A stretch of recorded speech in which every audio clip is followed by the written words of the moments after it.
Hello guys, welcome to a new video from the channel. This time we'll check how to change skin color in Roblox Mobile. So let's start. This game, my Roblox app is in Spanish, so if you are in English, well, all the same steps, so don't worry about that.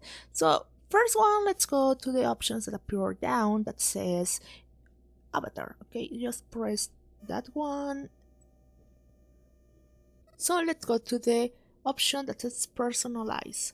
So let's press there. Then let's go to the option that says head and body.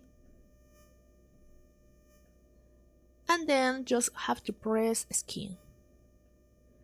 Here will appear all the skin colors that are available on Roblox. Also, if you want more skin, just press advanced.